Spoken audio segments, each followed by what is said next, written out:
They certainly picked the right spot to film this movie. Fuck.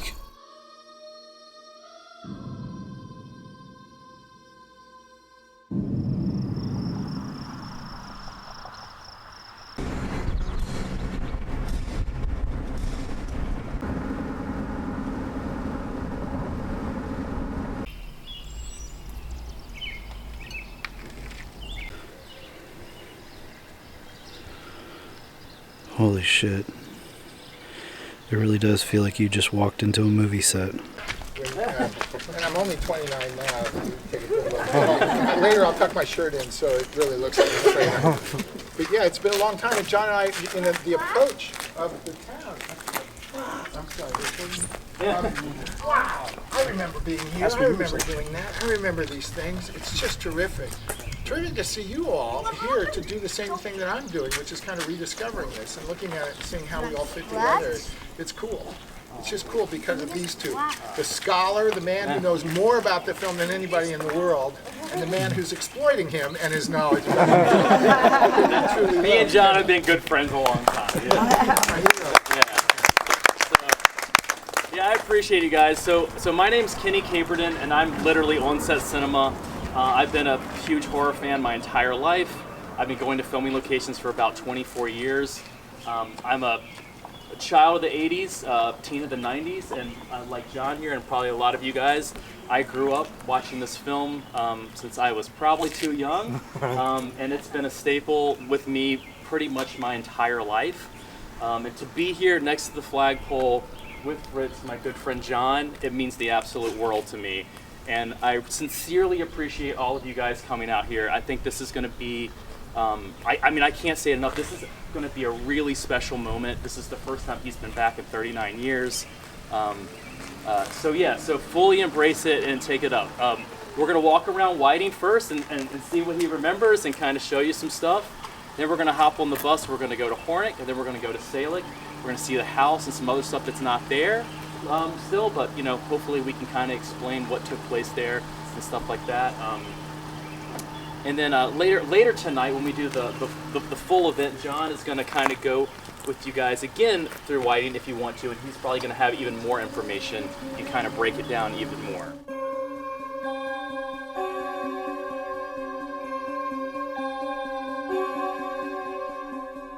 So when we made the film, and the reason I came to Iowa to make the film, I was making television commercials with my business partner Terry Kirby, who's the producer of the film, the real producer.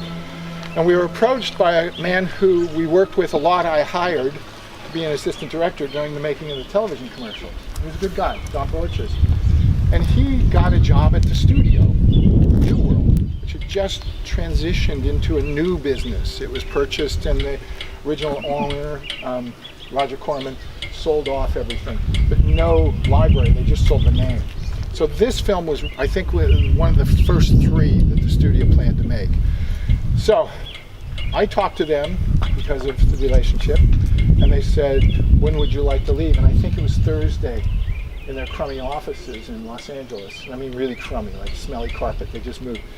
And so I called Terry and I said, we got this chance to make a long form movie. So we went downstairs, I met him, we drank a glass of beer, and we talked about how much money and could you make a movie for that amount of money and so forth. And I think it was Monday we got on an airplane, we just started flying all around the United States. Kansas and Texas and Indiana, and we're looking for that sea of corn that is around this area that's really, really nice. And in doing that, I noticed specifically in this part of the country, the flagpole being the center or the crossroads for all the small towns, on which usually there was a chalkboard here. And I watched the citizens drive up and read the news of the day. So-and-so had a calf, so-and-so's farm, this is the price of corn, nice. So-and-so is getting married. And I thought, this is America, this is cool. So let's make the flagpole central to some of the things in the story, particularly the climatic moments of capture and when you really challenge the conflict between the good guy and the bad guy. So that's where that came from. It wasn't because it was here, it was because we need to include that to tell this story in the correct way. So it's turned into something really cool. Absolutely. And what you'll see tonight, I was saying to John, wherever he snuck off to, in the film, watch very closely, we're surrounded by a lot of red brick in this area. I think the rest of Gatlin is down that street, but it's really Salix and Hornig, and we'll explain all that. But when our bad guy captures the woman and takes her to this flagpole, holding her hostage, calling out for the hero to come to have the challenge, there's a big weapon in his hand, and he uses it to cut her cheek. This area is in the movie. Then the shot tightens, another shot closer to see their action, that's in the movie. But when he cuts her face, that's Los Angeles. And the background is something yellow and something red. So that when inserted with the establishment of all of this, you seamlessly, or you think, oh, that's seamlessly the same place. I'll admit to a lot of Los Angeles in the film, maybe tonight when we watch it and stuff. But there's a lot here, I'd say, but 10, 15% is Los Angeles. Doubled to look like this. And it's fun, because it's kind of like Easter eggs. You say, that's not it. There's no railroad tracks behind this place. There's no that. So. But anyway, this was really important to us. This was like, oh, this is it. When they entered the town from down there, I think the car came this way. Is that right? Huh? We were back over here on a telephoto lens to shoot that, so that this would be part of it and everything. And I just remember standing there, seeing and visualizing, okay, this is a 400 millimeter lens right here. Put the car down there. We called it the Cornmobile, the yellow Buick. And the only reason, which I ended up with after the film was over, gave it to our housekeeper. I loved it, the Cornmobile. We had two of them, one to photograph the outside of the car and one to photograph inside the car. So we'd switch them out depending on the needs of what the scene was all about. So if the characters were talking inside the car, we would be in vehicle B. And that didn't look quite as good as vehicle A, because vehicle A was polished. The only reason we had those cars is because those were the only two matching cars we could get in Los Angeles. I wouldn't have picked the Oldsmobile or Buick or whatever it was. I would have picked something sporty for the characters, but these two match and they only cost $1,000 for two cars. Done, let's go. Perfect. You know? So, but that's kind of the secret behind it. What do you think? Questions? Now here's the deal. Please, I don't know anything. He knows everything. Let's ask questions so that we can all know what everybody knows by the end of our day. It'll be fun. So if you have anything, just pipe up. So I'm curious, like when you guys picked this town, do you remember like coming to the town and talking to them, and I'm assuming you had no problem blocking off the roads or anything kind of like that? No. Set decoration. In that cafe over there, right? It was a bar, and Lyle owned it. Yep. And Lyle only wore a white apron, had dark hair and black glasses, I remember him. And I remember he had a challenge with his arm, but he was a wonderful man, and he seemed to be the motivator, the instigator, the influencer. I would call him the mayor of the town. So in saying to him, not knowing with whom to speak, we would like to close the entire town and not let anybody in the area of the town while we're filming, and we'll let people move back and forth during the time we're not shooting, that is when we stop the camera, but when we're recording, everybody has to be off the streets. That's the part of the storytelling element. I got you covered, everything is cool. I said, okay, great, man, this guy's the big boss, the jefe, the charge, he's cool. So we would be over here, where that used to be the cafe, and he had a bar over here, and something would be happening in the street, and he knew that no one is supposed to be here, and he'd stick his head out, and he'd watch us. He'd say, Lyle, darling, baby, come over to our side of the street, and you can watch. Oh, no, it's okay, and he'd go and hide. We go to take 5, and there's Lyle walking back. He was the greatest guy. I have pictures of him, of the few pictures I have of the people here. Lyle is there, in his white apron, if you remember him. So, Lyle's town, I think. yeah. So, it was cool. Hearsay has it, I never went. No, nor I understand that they had a sister bar called the White House. Yeah, down there. I just heard the history of how that serviced the 3 different levels of business activities. Prohibition, regular bar room, rooms for rent, pillow palace. It's kind of a cool place. Which is cool too, is that some of the places here you just kept, they were actually businesses, and the names of the businesses were used in the movie. Like this was Kirby's Market, which was actually Kirby's Market, and the building right there was Freeman Pharmacy, which was actually Freeman's Pharmacy, which is really cool. Let me expound on that, because that's an important point in making a film. In the process of making a film, everything that you would like to make is itemized. everything you'd like to film. Every process, every piece of labor, I shouldn't call them pieces, but the people that work, everything right down to the toilet trucks. And they're all lined item, and that becomes your total aggregate amount of money that you need to make the film the budget. So to keep things within the context of what you're allowed to spend, because you're literally given a bag of money, not necessarily tangible, but here's $1 million, go make a movie, give it back to us. And you pledge to do that, and you do all these different contractual obligations. When something looks good and you can use it, it doesn't cost you anything. So John, man who made Halloween, Carpenter said, I asked him, you know, what's the deal with nobody in your film? We didn't have any money for extras, so we couldn't have anybody. But that made the film cool. He goes, yeah, wasn't that funny?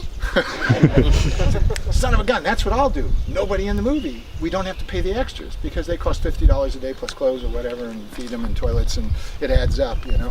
What a great idea. So John Carpenter's problem turned into an incredible asset, which established a particular type of, we'll call it a, not a motif, but a rule of horror films. The absence of opportunity of being saved from your dilemma. So it's kind of cool. And we did the same thing here, except for Lyle. He wanted to be in the movie all the time. And I think that's what makes Children of the Corn such a, like, especially leading up to the town. I mean, you guys probably feel it too when you come here and it's so desolate. There's something about that just adds to the scary factor of the movie. Well, you know, no one is there. When talking with the executives in the interview to get the job to do this, like I mentioned, I was making television commercials. That's good tasting tuna. And I was like, okay, I'm up to here with this. You know, I don't care if it's tuna or not. Let's go. And you want to make a film. So, you know, I love film, but I don't know everything there is to know like you do about horror. And the new owner of the New World said to me, so who's your favorite horror director? She said, I don't know. So I just mentioned the man who made the classic ones in Pittsburgh. It was done. Oh, that's cool. Okay, go make the movie. You know? And I was like, okay, fine. And so when I came, and in that conversation they said, what's the monster going to look like? And we'll talk about this more, because the monster was spontaneously generated when we got to a particular location. I just dreamed it up. But my selling to get the job was, the monster is everywhere. The monster is anything that we as a child do not understand. Fear is based on the unknown.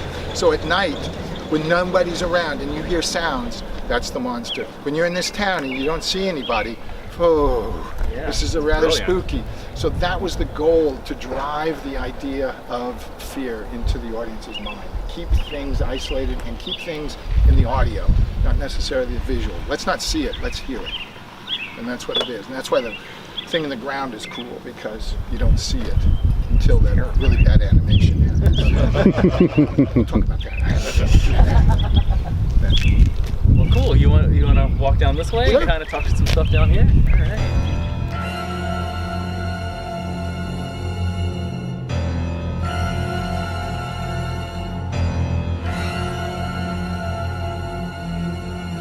Saying to John, how really the hero of this film is not me or the producers, pardon me, or Courtney with his red hair and his knife, who was really great. It was the production designer, Craig Stearns. Because when we stood here and we looked at the town and we figured out we need more town to tell the story, we need a church over there, and we need a place for the car to physically turn around, and we need certain activities to happen to tell the story, we started to paste together 3 towns to make it 1 town. And you're probably all aware of that. So this we couldn't have as a bank. We needed something that was part of the story. So he cut styrofoam and fitted it over that to make it the town hall. Is that what it was? Yeah. And our hero walks along here. He's the one that just threw corn everywhere and had like 5 people that were corn people that would just run out and stalk things up as needed. Put dirt out. He was wonderful. But I remember watching him put that up on that styrofoam there thinking, oh, this will never work. This is stupid. This is not good. And then, oh, fuck, he's great. He's a genius. So it's fun. But yeah, that was here. That was here. And that building was here. Big brick one. And didn't we run down this between the two? Yep, right down between right between there.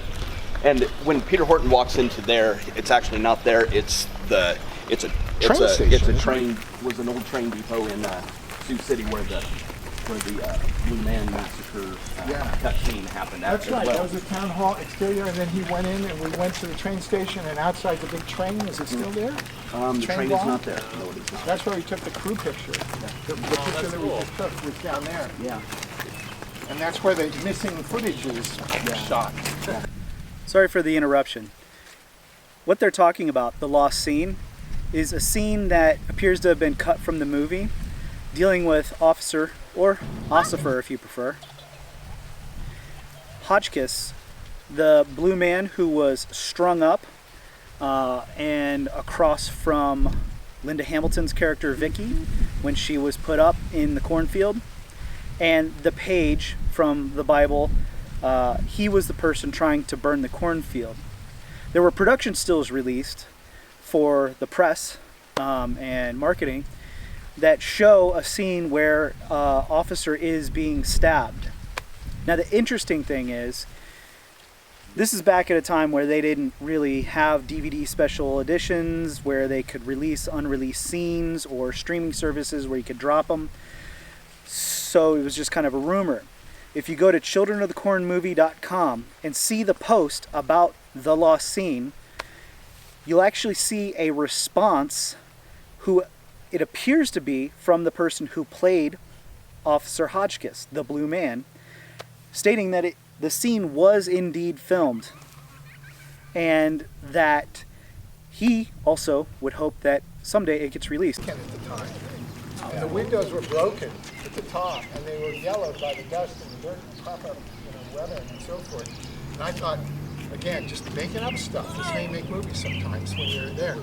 Wow, let's look through that and watch our heroes come in, because the two elements, this broken window and then they are the target behind the window, composites to tell the story of imminent fear and danger by entering. So that was up there, and I don't know if we got permission or we just broke the lock and walked up there. But that's our secret, isn't it? Yeah. Okay. Yeah. But now this is a really nice building.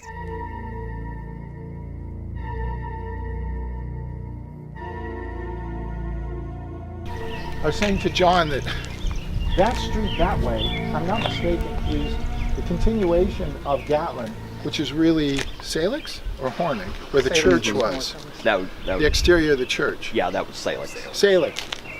So to make it right, we were up high in Salix, and the car turned around and then drove left-right, I believe, out of town, and turned the corner there to go that direction. And I don't remember a tree there, because the tree would have to be in both sides of the shots. Mm-hmm. They're called cutting pieces. So we had to put something common in both sides of the shot, the Salix photography and here. And it definitely wasn't a tree. I think it's the corner of a building that may not be there. But I love that all these years later you're remembering when cars went and stuff. That's incredible. It's wild when you're here, right? It all kind of comes back. I don't know if, I think all people make film don't look at the, let me say it this way. When you edit a film, it cannot be a job of two people, because two people give two different understandings of editing. The editor glues, let's just call it, two images together, the cut, and they watch the pace of the cuts. They watch the beat. There's a rhythm almost, like music, a cadence that goes along with editing. And they'll watch that, and so they're going, oh, I made a nice cut there. Look, the hand went from here to here, it was perfect. Yeah, and I did this. Look at the color, all that stuff. But when watching the content or through the eyes of another person, they can see how smooth it is. And they can say, oh, that looked real or not real. So it's like here, you come back and you look at it and you remember as a filmmaker, oh, the camera moved left to right. We pushed in on this. When Horton was running through there, I remember dollying toward him. I remember this, I remember that. I think more about the engineering, less on some of the other things. It's just one of those things. It stays with you. Heavily involved in the post-production and kind of watching over editing and all of that? I was such an idiot. I mean, come on. Guy comes to me and says, would you like to make a movie? Here's $10. And you go, a movie? Yeah, I'll do it. $10, yeah, sure. But you don't realize $10 for an entire year's worth of work. So you get this, eternal thing going on, and nobody touches it because it's my $10 investment. I'm spending all my life on it and everything, and the number of hours you put in is tremendous. So when we went back to Los Angeles, my company that made television commercials was on the corner, Cahuenga and Fountain, actually, in downtown Hollywood. 1 block away, we found Carol Littleton's editing facility. She is a huge editor, huge. I mean, you know, level Spielberg stuff. And so she rented to us 1 room. And at lunchtime, I would walk down between making commercials, and we would work for an hour, and then I'd go home. Then at 6 o'clock after we finished commercial work, I'd go over and we'd sit with Harry Karamitis, the editor, 4 or 5 hours till like midnight, then wake up next morning and go do stuff. So yeah, you keep going and you keep going right down to the end. And I remember showing the film and talking with buyers from around the world about the film, and I wasn't satisfied that the color was correct on the film, which is adjustable in the last stages of the process of making film, very last stages. I didn't think the yellow was right. So I'd make these speeches before screening the film. I'm sorry, the yellow looks more green. These guys from India and China would go, oh, you don't get it. Did they kill a kid? Right. Is there blood? That's all we want. So you stay with it all the way. You have a real strong bond with your product. And you have postpartum too, when it's all over. I mean, I think that, yeah, that's important if you can have like a, you know, a director, cinematographer, editor, all that kind of really kind of keep looking at it. Well, there are rules in the unions that say directors are entitled to X number of weeks of post-production work, and then that's done. You can't have any more unless you negotiate a better arrangement. So my deal was, you have 10 weeks to edit the film, and then the studio finishes it. You can't be involved. So you argue with the agents and representatives and lawyers and things, and you get what is called consultation. A consultation is, good to see you, thanks. Why don't you sit right there? Okay, let's go to work. And they don't, you get a donut for the day. So you have to be forceful, and you have to see your project to completion. And usually they'll include you. But yeah, you only get a certain amount of time to do the jobs that you've been hired for your $10 to do. And when this is your first film, it's really only $9.59 because you don't get $10.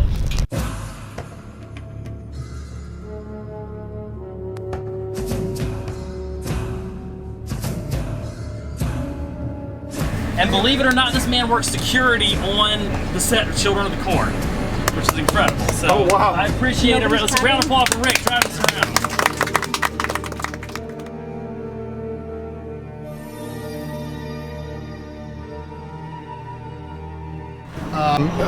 Portions of the cornfield to ruin, to destroy. We had to pay for the crops and the reparation that followed what we did. And the very first day we filmed was right here. And the very first day of that, or the activity of that first day, was when our heroes in the cornmobile drove into the cornfield, got caught in the small streets, and the corn started to show its anthropomorphic qualities coming alive, showing us that it had some kind of human entity or organic entity that would be dangerous. So I thought, this was a genius idea on my part. You can applaud later. Not knowing, I mean, when you make a TV commercial, you show a box, right? There's not a lot of stuff in the foreground. It's the Pop-Tops or whatever you're making. And I thought the energy of the scene must be conveyed. So what makes something really energetic, and that is the activity in the frame. So let's cut the corn so there's 2 rows of corn, then there's a road, and the car will be behind that. The camera car that followed the car will photograph through the 2 rows of corn, and all that will whip past and create a kinetic energy on screen. So the farmer was, what the hell are you guys doing? Okay, you want to do it? Got to be 2 rows. 2 rows, because I figured out how deep it would be photographically. And the guy was wonderful. He let us drive through here and crash. And I remember he was really confused because we asked for different widths of the road. So the corn looked like it was coming in on the car during the sequence. And then through the audio, we made the beating sounds of the stalk against the corn to attack the car, our heroes, and so forth. But it was all engineered, so it seemed to squeeze and make the audience feel something. But I remember that was our first day, and it was a real challenge, because after that first day, the producer, studio rep said, you're behind schedule. I said, what's that mean? I mean, see this guy right here? He's going to take your job unless you get back on schedule tomorrow. So 3 days you get before they fire you. So, and he looks just like you. He's got the same clothes on. He stands right next to, smiles. Hey, buddy, how you doing? And was this also the road where they run over the boy? Was this also the same road? I think it is. Or was it this? I think it was this one because that was such a long stretch. But it was out in these cornfields, and these cornfields, as we scouted, looked just like they do today, as we were talking. And then to return in September, they're gone. And they're gone by the day. They get harvested. So I come out in the morning on Tuesday, and we say, this will be perfect for Friday shooting, and we show up Friday morning, and they're gone. So we have to photograph that way, and the sun's in a different direction. We have to reorient the car and its travel, and we have to think about all the different mechanical things for photography. Or it's yellow. Well, I know a guy who's got a spray can. Okay, fine, paint it. So there was an army of kids that painted corn green to make it look somewhat real. That's wild. Yeah. Bet you couldn't find any gray or green spray, can spray through anywhere after you guys were We done. bought everything. I think they even shipped it in the plane overnight to get it here. And then we photographed in Los Angeles when we couldn't find more. But when we did the rundown of the boy on the street like that, that's the street, that was pretty cool. Scaffolding, high-angle camera up on scaffolding, and a bunch of engineering of ideas and so forth, and my thoughts about editing the shots together. So the real boy appears to be the dummy that actually gets impacted and so forth. And then the scene where our hero, the woman, is scared from her dream because the boy actually sits up, which was a cool trick. When the car goes off the road into the ditch, another genius idea Mr. Kiersch had, being the paternal guy, I've got to watch those actors perform. I'm going to be in their face. Strap me to the hood of the car. Don't ever do that. Man, I got off that thing after the first take. That's it. It's perfect. So I almost went off the road about 20 miles an hour holding on to this car with the windshield wipers. It was the dumbest thing I ever did. But it was fun. But yeah, there was this. It was cool because look, it's a sea of corn. Yeah, that's wild. This is it. Gatlin is a little town, little island. Yeah. Oh, it's fantastic to see this.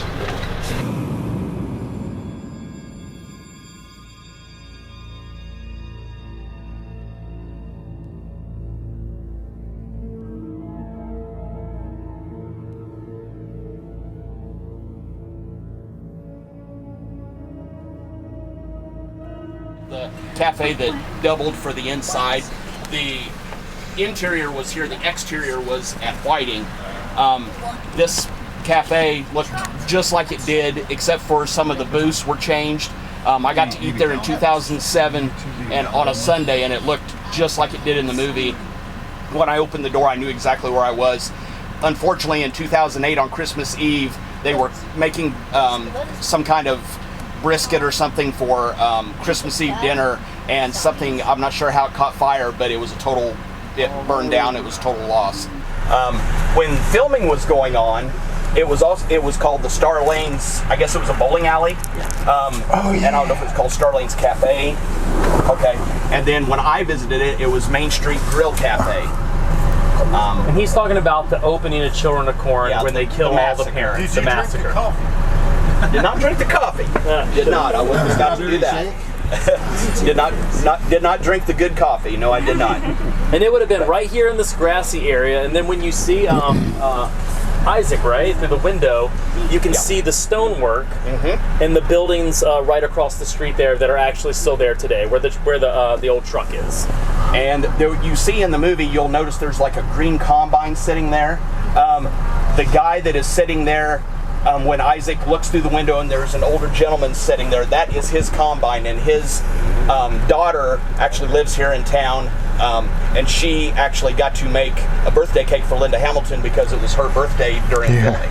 So, which is really cool. And they paid her dad to park his combine there to, I forget what the reason was, to look more farmy or something. I can't remember exactly what it was. To match the background in Whiting, where we just came from. Okay. So that you see the outside and you might see the combine, but when you're inside, you look out, you want to see something familiar with where you just were. So that's why it's there. Yeah. But you can definitely see the stone on the building, you know, in the shots when you see out the window. So So yeah, That's so that's cool. where it was. Unfortunately, it's not there. It was awesome to eat there. I wish it was still there, but unfortunately, it's not. But nobody was hurt, I don't believe, during the fire, so that's good. That's good.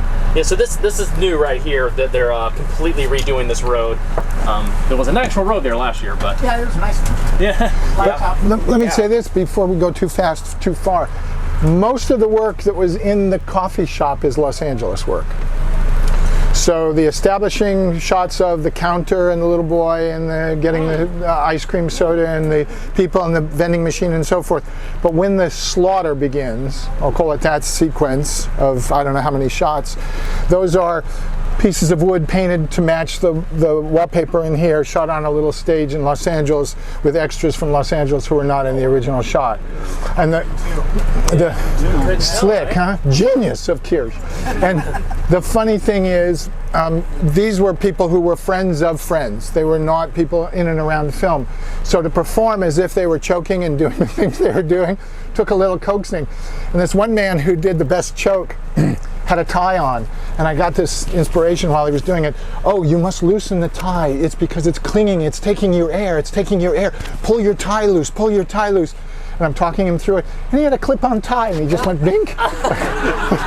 Where's the tension? Put it in the movie. Yeah. There's two things in the when you see that cafe scene when the dad is on the phone. If you've got a keen eye and you've got a pretty good sized That's TV, here. you can see on a note, you can see a wedding reception, and then it says a church and it says Hornick, Iowa on it. That's Cricket Rolling. Okay, and then also one of the people sitting eating at the cafe during the massacre has an Iowa hat on too. So That's our set dresser, a woman named Cricket Rowland, who was genius in this stuff. She made character detail work. She was good.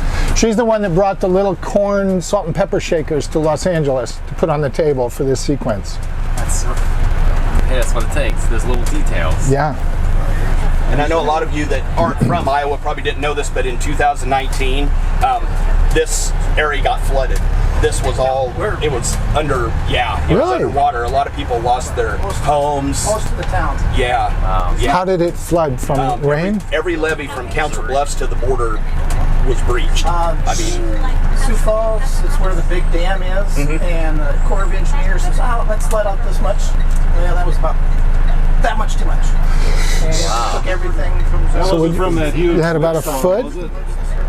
What'd you have, Rick? A foot or more? Oh, it was... I've got pictures of it. I'll show you. It's terrible. It's amazing. I couldn't believe it. There, is Where the school was, right? Yeah. Yep. Oh, is this the high school? When Peter Horton's character Bird is walking through the town, this is where the school was that he walks past. The one in Fighting kind of looks like it, but that is not it. It was here. Of course, it's been gone for a long time. I'm not even sure why they tore it down. If it was just couldn't pass code anymore. Yeah. So this is where they filmed him walking and looking in the windows. It was right here where the park is.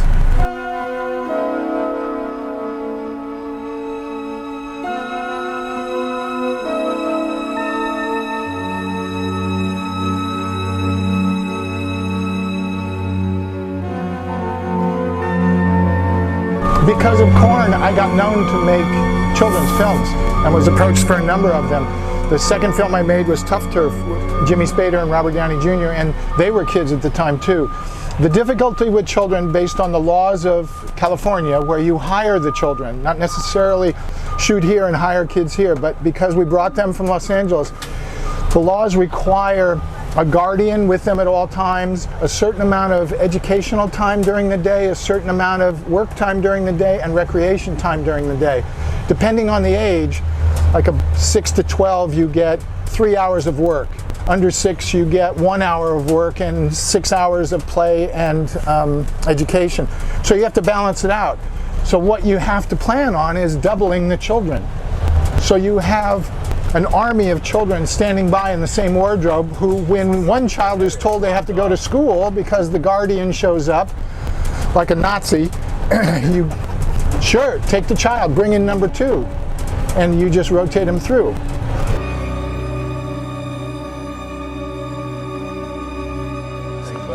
I heard once, I can't remember if it was right. Was this filmed all on 16 millimeter? No. Oh, what's 35? No, 35.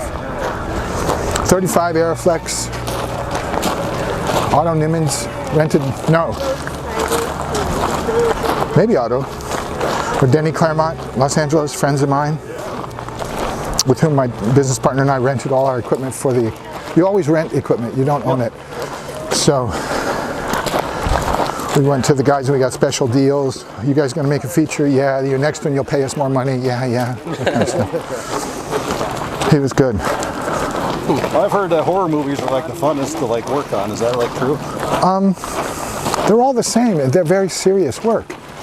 You know, the critical moments are, you know, when the camera's running and you want it to be a correct element so that when envisioned it would organize together to make a scene. So whether they're cutting a throat, a hand, and a chainsaw or whatever, it's still particularly critical work. Yep. And then when it's over, when you put together, and then you have fun, wow, it's cool. But like love scenes are just mechanical, boring, and it's all audio work. Action's fun because it's little pieces that work. Wow. This is the corner. That's, oh, I almost hit you in the head. Yeah, that's all right. That's, Gatlin is that way. That's the way out of town. This is the corner. Holy cow.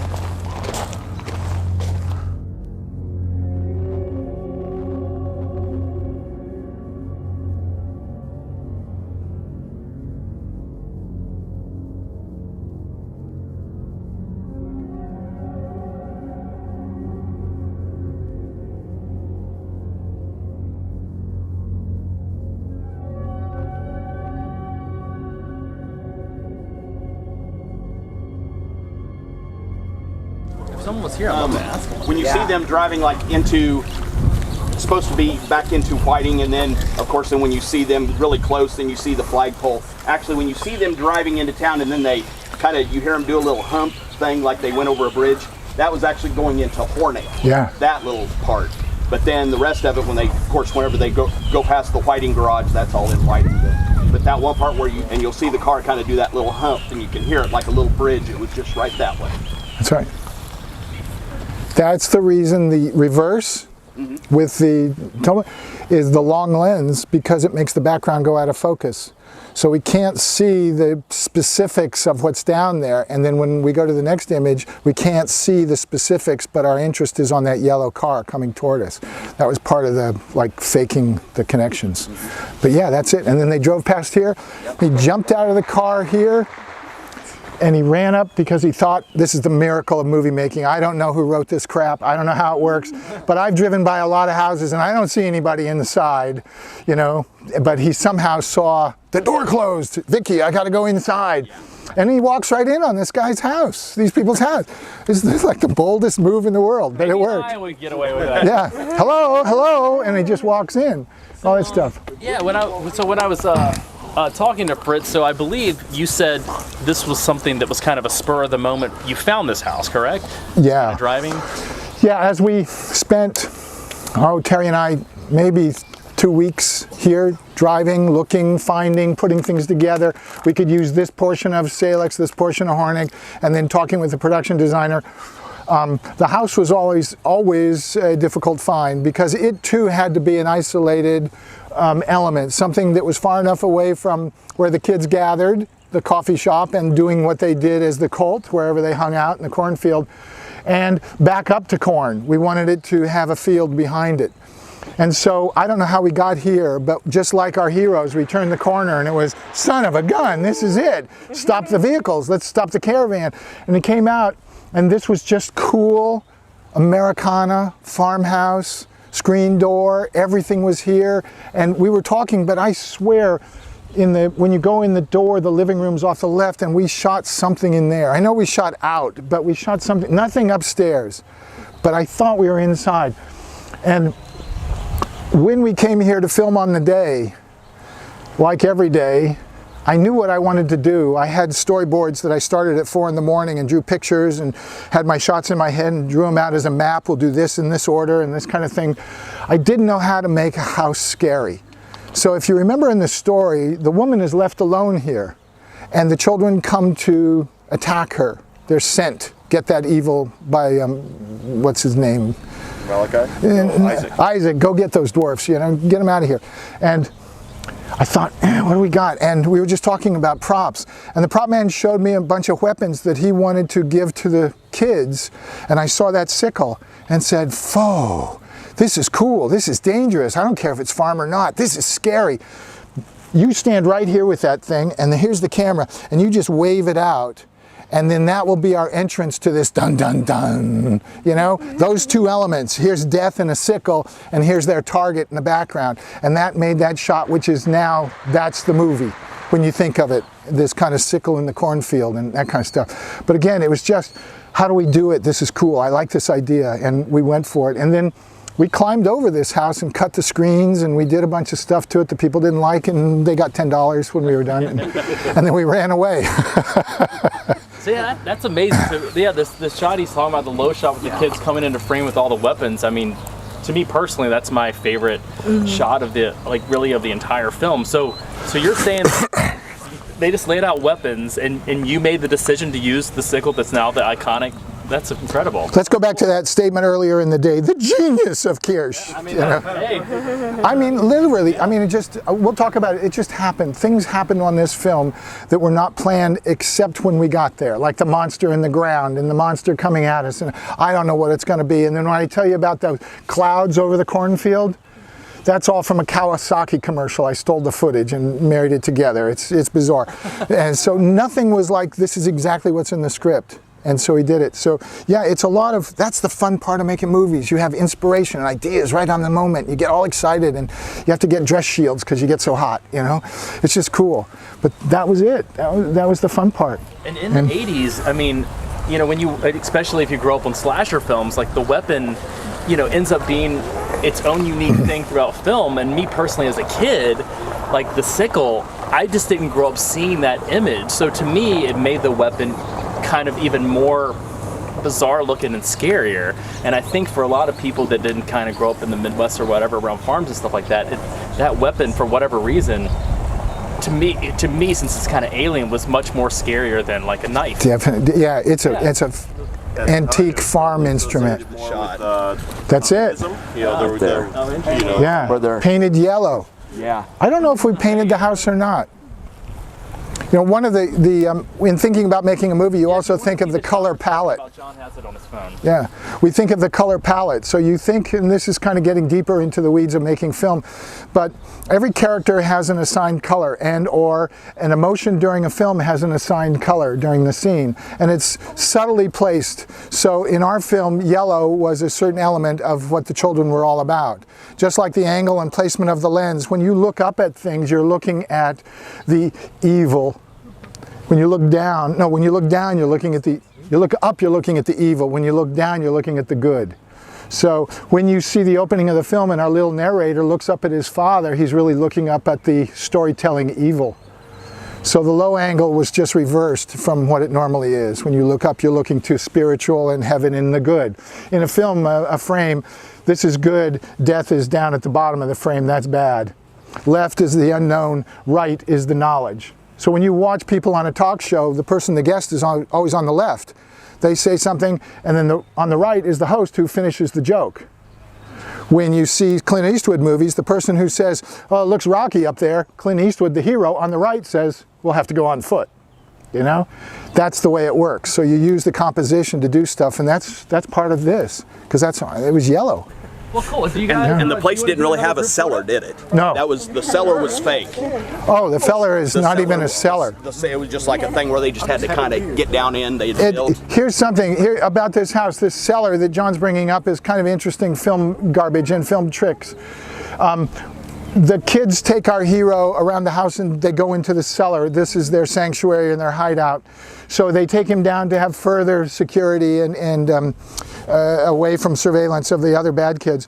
So what I had built was the trap door, storm door, that we butted up against the foundation of the house.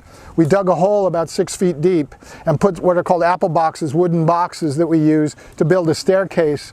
And so they opened up the door, and then they each went in and just kind of crouched down as they went down fake stairs into this hole.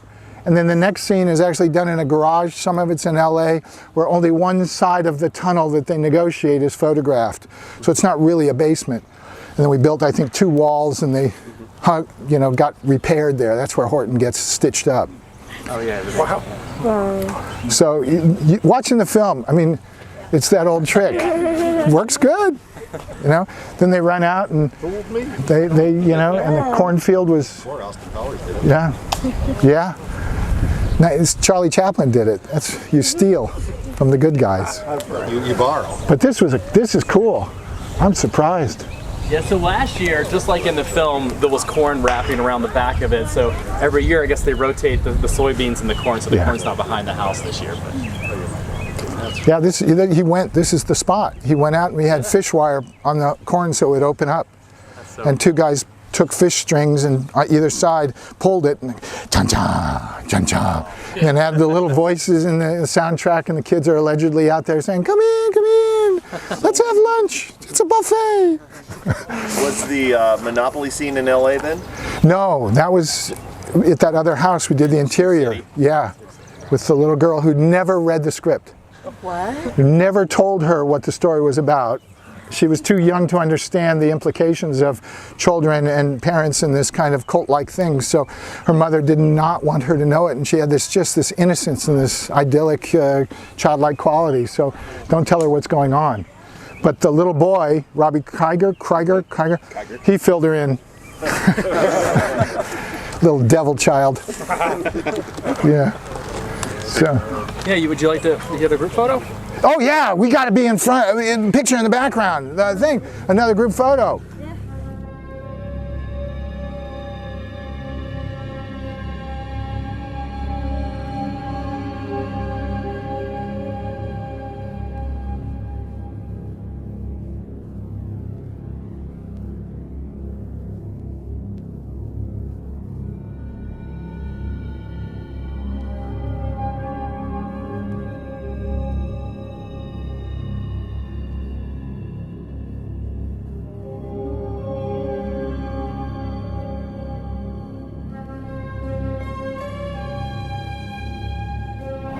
So, Rick, you used to fill up your...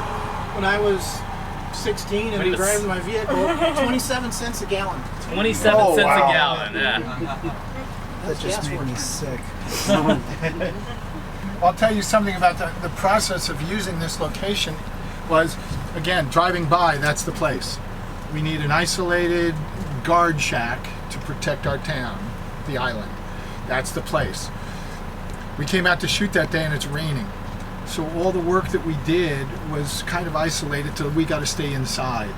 And if you look at the last shot in the thing, I can't photograph the rain because the people in the film are not in rain. So I had them, I think it's a car door with a window in it, lay it on the ground and angled it so the reflection of the car was showing passing away, so you didn't see the rain. So the camera is to pan down to find the guys fleeing, but you see not the rain. And that was one of the difficulties in being here. And made it work. Yeah, it worked cool. Yeah. Stay on schedule. And then all that attack inside where the kids, Courtney pulls this weapon that shines, gleams, and all. Los Angeles. All the exteriors here, and then the walk inside the office here, the dog, the truck. But the actual attack, those little quick shots, all LA. Because you only get so much time in.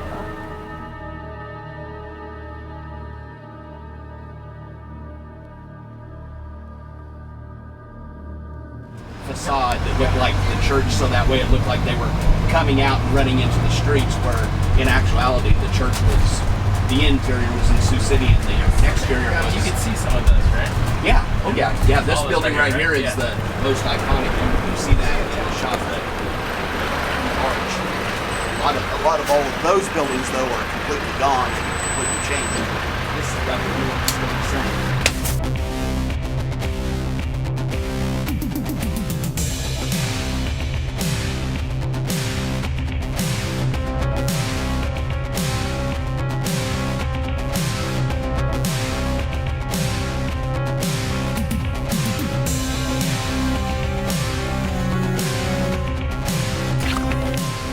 Just like that, Empty town again. We're done with signatures, it's just emptied out. It's nuts. Last year was incredible. I'm so excited to be here again. Beautiful night here in Whiting, Iowa. Thank you guys sincerely so much for coming out.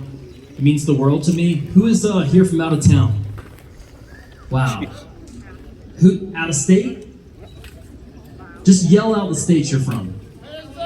South Dakota. Wow. California, Nebraska, everywhere. Who's here from Whiting? Yeah, thank you so much. I love being here. I love this beautiful state of Iowa. It's the first time I came last year. Again, thank you guys so much. This is my good friend John here. Give it a hand for John. Woo! This he has dedicated a lot of his time over the years archiving the history of Children of the Corn and putting it out there for really the entire world to see on the internet. So, I sincerely appreciate it, my friend. You want to say a couple words? Anybody else seen this movie? Children of the Corn. I love it. It's one of my favorite movies. Definitely one of my favorite movies, if not my favorite movie of all time. So anyway, thank you for letting us come in and do this again. I know Kenny appreciates it. I appreciate it. I never would have thought back in 2007 when I first came to Whiting that something like this would be even possible. I never thought I'd be standing here looking at the flagpole and watching the movie up on the screen. This movie was filmed in just 1 month. It was filmed in September of '83 through October of '83, and that's all it took. There was a lot of extras in the movie, which some are here. Raise your hand if you're an extra. There we go. Yeah. Hey, come up here if you guys don't mind. Yes, let's have the extras come up here. Seems like something that was in the movie without having a main role. Yeah. Cool. Awesome. And the movie was almost, let's see, it was filmed in '83, so it was almost filmed 40 years ago. Does it feel like 40 years ago? No? Cool. But there was a lot of extras in the movie. I mean, there was a lot of corn in the movie. There was a lot of painting corn in the movie with green spray paint, but we'll leave that for another time. I just want to say thank you. Thank you so much for being here. Kenny, thank you so much for letting me be here. And I'll give it back to you. And I think we've got one more person that we're going to bring in on this. Yeah. Director Fritz, here. Give it up. I think I want to get a quick picture with you, if you don't mind. Yeah.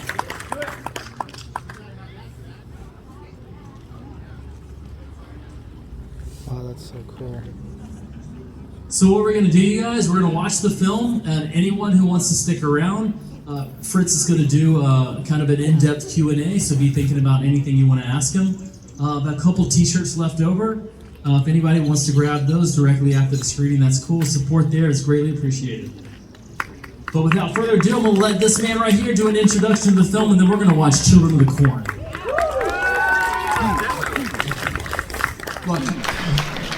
They're the reason we're here. And that's the cool thing. It's not because what I was able to do, but Kenny and John, man, give them applause. These